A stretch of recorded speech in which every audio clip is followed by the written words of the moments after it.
Hello दोस्तों, नमस्कार। सभी प्यारे साथियों का अपने यूट्यूब चैनल पर हार्दिक स्वागत करता हूं। साथियों, हम लेकर आए हैं आपके लिए संविधान का महत्वपूर्ण वीडियो, जिसमें आज हम देखने वाले हैं संविधान के प्रमुख अनुच्छेद जो परीक्षाओं में आपके पूछे जाते हैं। तो चलिए वीडियो शुरू करते हैं। सभी साथी वीडियो को लाइक करें और चैनल पर नए हैं तो चैनल को जरूर सब्सक्राइब कर लें। चलिए देखते हैं संविधान के महत्वपूर्ण अनुच्छेद। पहला अनुच्छेद क्या कहता है? संघ का नाम और राज्य क्षेत्र के बारे में बताता है। अनुच्छेद 2, नए राज्यों का प्रवेश या स्थापना। अनुच्छेद 3, नए राज्यों का निर्माण और वर्तमान राज्यों के क्षेत्रों, सीमाओं या नामों में परिवर्तन। अनुच्छेद 5, नागरिकता से संबंधित है। अनुच्छेद 14, विधि के समक्ष समता। अनुच्छेद 15 आपका धर्म, मूलवंश, जाति, लिंग या जन्म स्थान के आधार पर विभेद से प्रतिषेध। अनुच्छेद 16 है लोक नियोजन के विषय में अवसर की समानता। अनुच्छेद 17 है अस्पृश्यता का अंत यानी कि छुआछूत का अंत के बारे में बताया गया है। अनुच्छेद 18 में आपकी उपाधियों का अंत है। इसमें आप किसी भी बाहर देश से उपाधि नहीं ले सकते हैं। अनुच्छेद 19 में क्या है? वाक स्वतंत्रता आदि विषयक कुछ अधिकारों का संरक्षण यानी कि बोलने की स्वतंत्रता। अनुच्छेद 21 है प्राण और दैहिक स्वतंत्रता का संरक्षण है। अनुच्छेद 21 का है शिक्षा का अधिकार। 6 से 14 वर्ष के बच्चों को यहाँ पर शिक्षा का अधिकार है और ये निःशुल्क शिक्षा का अधिकार है। चलिए आगे बढ़ते हैं। अब देखेंगे अनुच्छेद 25। अनुच्छेद 25 क्या कहता है? अंतःकरण की और धर्म के अबाध रूप से मानने, आचरण और प्रचार करने की स्वतंत्रता। अनुच्छेद 25 कहता है आप किसी भी धर्म को मान सकते हैं, उसका प्रचार कर सकते हैं, आपको स्वतंत्रता है। अनुच्छेद 30 क्या है? शिक्षा संस्थाओं की स्थापना और प्रशासन करने का अल्पसंख्यक वर्गों का अधिकार है यानी कि जो अल्पसंख्यक हैं, जो कम मेजॉरिटी में हैं, उनको यहाँ पर अपने शिक्षा संस्थान खोलने और उन पर प्रशासन करने का अधिकार दिया गया है अनुच्छेद 30 में। अनुच्छेद 32 संवैधानिक उपचारों का अधिकार है। अनुच्छेद 38 राज्य लोक कल्याण की अभिवृद्धि के लिए सामाजिक व्यवस्था बनाएगा यानी राज्य जो है वो लोक कल्याण के लिए यहाँ पर सामाजिक व्यवस्था को बनाएगा। अनुच्छेद 39 का समान न्याय और निःशुल्क विधिक सहायता। अनुच्छेद 39 का कहता है कि समान न्याय और निःशुल्क विधिक सहायता मिलेगी। जो कमज़ोर वर्ग हैं उनको यहाँ पर उनका जो केस है वो फ्री में लड़ा जाएगा। अनुच्छेद 40 ग्राम पंचायतों का गठन के बारे में बताता है कि ग्राम पंचायतों का गठन किया जाना है। अनुच्छेद जो 44 है नागरिकों के लिए समान सिविल सहायता के बारे में बताता है। अनुच्छेद 48 का पर्यावरण का संरक्षण तथा संवर्धन और वन तथा वन्य जीवों की रक्षा करें। पर्यावरण और वन्य जीवों की रक्षा करें, ये किस में लिखा है? तो अनुच्छेद 48 का में लिखा है। अनुच्छेद 49 राष्ट्रीय महत्व के स्मारकों, स्थानों और वस्तुओं का संरक्षण यानी कि पुरानी जो इमारतें हैं, जो स्मारक हैं, जो राष्ट्रीय स्तर की हैं, उनका संरक्षण और उनका रखरखाव के बारे में बताया गया है। अनुच्छेद 50 कार्यपालिका से न्यायपालिका का पृथक्करण है यानी कि कार्यपालिका आपकी जो संसद है और न्यायपालिका आपकी जैसे कोर्ट हैं, सुप्रीम कोर्ट और हाई कोर्ट, इनका पृथक्करण यानी कि अलग अलग रहेंगे। कोई भी किसी के कार्य में हस्तक्षेप नहीं करेगा। अनुच्छेद 51 अंतर्राष्ट्रीय शांति और सुरक्षा की अभिवृद्धि। अनुच्छेद 51 का मूल कर्तव्य यहाँ पर रखे गए हैं। अनुच्छेद 51 का में मूल कर्तव्य आपके कहाँ से लिए गए हैं? तो ये रूस से लिए गए हैं। अनुच्छेद 52 में भारत का राष्ट्रपति। यहाँ पर कहा गया है कि भारत का एक राष्ट्रपति होगा। किसमें कहा गया है? अनुच्छेद आपके 52 में कहा गया है।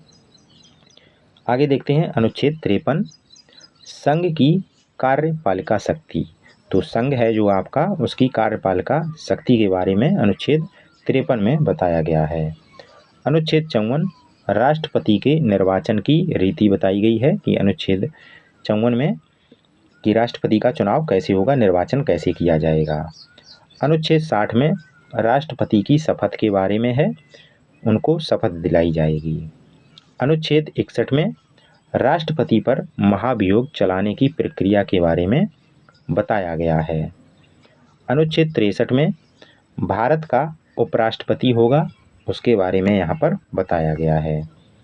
अनुच्छेद 64 में उपराष्ट्रपति का राज्यसभा का पदेन सभापति होगा, यानी कि होना। तो अनुच्छेद 64 में कहा गया है कि उपराष्ट्रपति जो है वो राज्यसभा का सभापति होगा।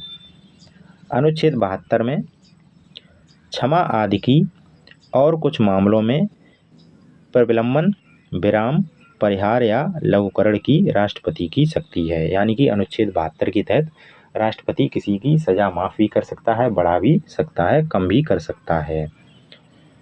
अनुच्छेद 74 है राष्ट्रपति को सहायता एवं सलाह देने के लिए मंत्री परिषद, यानी कि मंत्री परिषद एक होनी चाहिए, अनुच्छेद 74 में कहा गया है। अब आगे बढ़ते हैं। अब देखेंगे अनुच्छेद 76। तो अनुच्छेद 76 में क्या कहा गया है? भारत का महान्यायवादी, एक भारत का यहाँ पर महान्यायवादी होगा। अनुच्छेद 78 में राष्ट्रपति को जानकारी देने आदि के संबंध में प्रधानमंत्री के कर्तव्य। अनुच्छेद 78 में कहा गया है कि राष्ट्रपति को प्रधानमंत्री जो हैं वो यहाँ पर जानकारी देंगे किसी भी कार्य के संबंध में। यहाँ पर प्रधानमंत्री के कर्तव्य हैं लेकिन बाध्यकारी नहीं हैं। अनुच्छेद 79 संसद का गठन होता है। अनुच्छेद 80 में राज्यसभा की संरचना के बारे में बताया गया है। अनुच्छेद 81 में लोकसभा की संरचना के बारे में बताया गया है। अनुच्छेद 82 में प्रत्येक जनगणना के पश्चात पुनः समायोजन यानी कि परिसीमन के बारे में बताया गया है, यानी कि परिसीमन आपका यानी कि प्रत्येक जनगणना के बाद सीटों का बढ़ाना, यहाँ पर लोकसभा की सीटों का बढ़ाना। अनुच्छेद 86 में सदनों में अभिभाषण का और उनको संदेश भेजने का राष्ट्रपति का अधिकार है। अनुच्छेद 89 है राज्यसभा का सभापति और उपसभापति के बारे में बताया गया है। अनुच्छेद 93 में क्या दिया गया है? लोकसभा का अध्यक्ष और उपाध्यक्ष। अनुच्छेद 100 सदनों में मतदान रिक्तियों के होते हुए भी सदनों की कार्य करने की शक्ति और गणपूर्ति के बारे में बताया गया है अनुच्छेद 100 में। आगे देखते हैं अनुच्छेद 105 संसद के सदनों की तथा उनके सदस्यों और समितियों की शक्तियां, विशेषाधिकार आदि के बारे में बताया गया है अनुच्छेद 105 में। अनुच्छेद 108 कुछ दशाओं में दोनों सदनों की संयुक्त बैठक की जाती है अनुच्छेद 108 के तहत, और दोनों सदनों की जो संयुक्त बैठक है उसको कौन बुलाता है? राष्ट्रपति बुलाते हैं, और लोकसभा अध्यक्ष जो होते हैं वो इसकी बैठक करते हैं। अनुच्छेद 110 धन विधेयक की परिभाषा के बारे में बताया गया है। अनुच्छेद 112 वार्षिक वित्तीय विवरण के बारे में बताया गया है, वार्षिक वित्तीय विवरण कितना है उसके बारे में बताया गया है।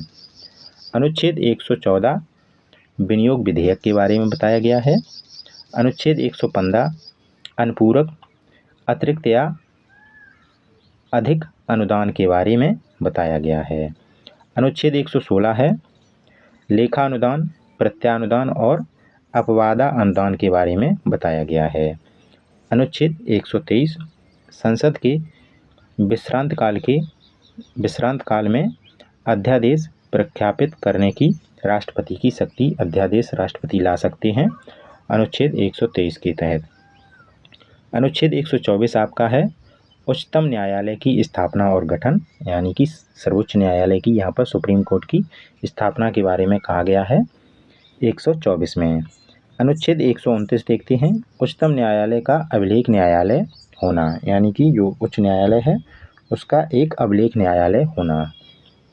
अनुच्छेद 131 उच्चतम न्यायालय की आरंभिक अधिकारिता के बारे में बताया गया है।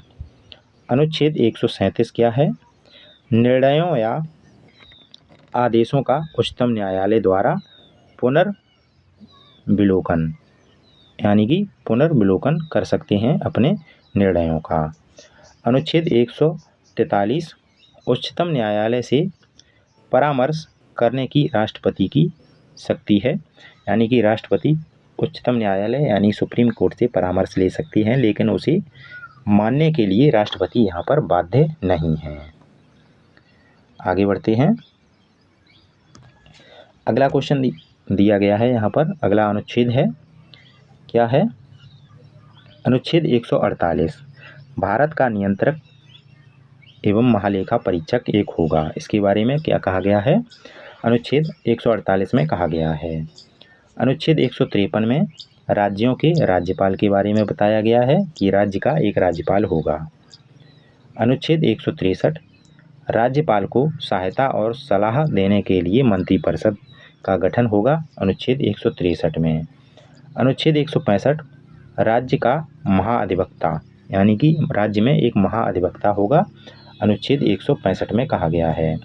अनुच्छेद 169 राज्यों में विधान परिषदों का उत्साधन एवं सृजन, ये किसमें कहा गया है, अनुच्छेद 169 में। अनुच्छेद 170 क्या कहता है, विधानसभाओं की संरचना के बारे में बताया गया है कि विधानसभाएं कैसी होंगी, अनुच्छेद 170 में। अनुच्छेद 200 विधेयकों पर अनुमति के बारे में बताया गया है।